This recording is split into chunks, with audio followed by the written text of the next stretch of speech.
एक समय की बात है जब नारद मुनि आकाश मार्ग से नारायण नारायण का जप करते हुए जा रहे थे। तभी उनके मस्तिष्क में एक अजीब सा प्रश्न आया तथा वे ब्रह्मलोक पहुँचे। ब्रह्मदेव ने उन्हें देखते ही पूछा, क्या प्रश्न है पुत्र? नारद जी ने उत्तर देते हुए कहा, पिताश्री, आप सारी सृष्टि के परम पिता हैं। देवता और दानव आपकी ही संतान है।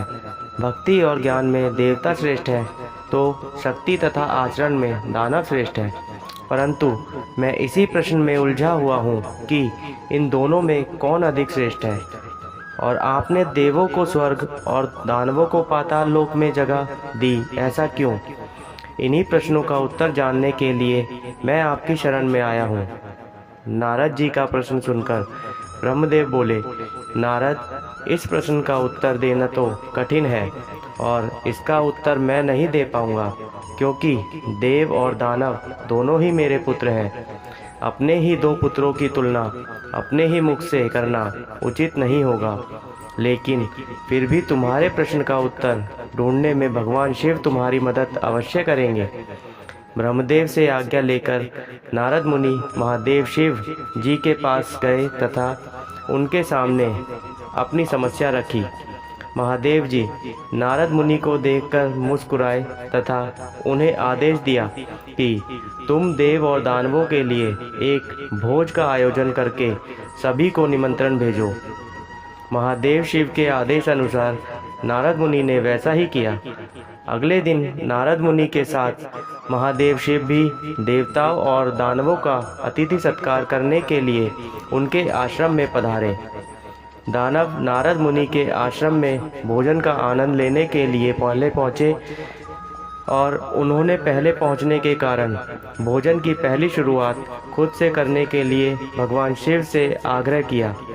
भोजन की थालियाँ परोसी गईं। दानव भोजन करने के लिए बैठे। वे भोजन शुरू करने ही वाले थे कि भगवान शिव अपने हाथ में कुछ लकड़ियाँ लेकर उनके समक्ष उपस्थित हुए और उन्होंने कहा, आज के भोजन की एक छोटी सी शर्त है। मैं यहाँ उपस्थित हर एक अतिथि के दोनों हाथों में इस प्रकार से लकड़ी बांधूंगा कि वो कोहनी से मुड़ नहीं पाए, और इसी स्थिति में सभी को भोजन करना होगा। कुछ देर बाद सभी असुरों के हाथों में लकड़ियाँ बंध चुकी थीं। अब असुरों ने खाना शुरू किया, पर ऐसी स्थिति में कोई कैसे खा सकता था। कोई असुर सीधे थाली में मुंह डालकर खाने का प्रयास करने लगा तो कोई भोजन को हवा में उछालकर मुंह में डालने का प्रयत्न करने लगा। दानवों की ऐसी स्थिति देखकर नारद जी अपनी हंसी नहीं रोक पाए। अपने सारे प्रयास विफल होते देख दानव बिना खाए ही उठ गए और क्रोधित होते हुए बोले, हमारी यही दशा की करनी थी तो हमें भोजन पर बुलाया ही क्यों। कुछ देर पश्चात देव भी यहाँ पहुँचने वाले हैं। ऐसी ही लकड़ियाँ आप उनके हाथों में भी बांधिएगा ताकि हम भी उनकी दुर्दशा का आनंद ले सकें। कुछ देर पश्चात देव भी वहाँ पहुँच गए और अब देव भोजन के लिए बैठे। देवों के भोजन मंत्र पढ़ते ही महादेव शिव ने सभी के हाथों में लकड़ियाँ बांधी और भोजन की शर्त भी रखी। हाथों में लकड़ियाँ बंधने पर भी देव शांत रहे। वे समझ चुके थे कि खुद अपने हाथ से भोजन करना असंभव है, अतः वे थोड़े आगे खिसक गए और थाली से अन्न उठा सामने वाले को खिलाकर भोजन आरंभ किया। बड़े ही स्नेह के साथ वे एक दूसरे को खिला रहे थे और भोजन का आनंद ले रहे थे।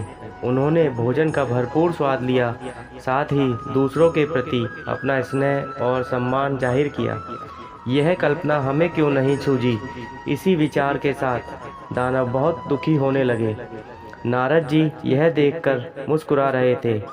नारद जी ने भगवान शिव से कहा, हे देवों के देव, आपकी लीला अपरंपार है।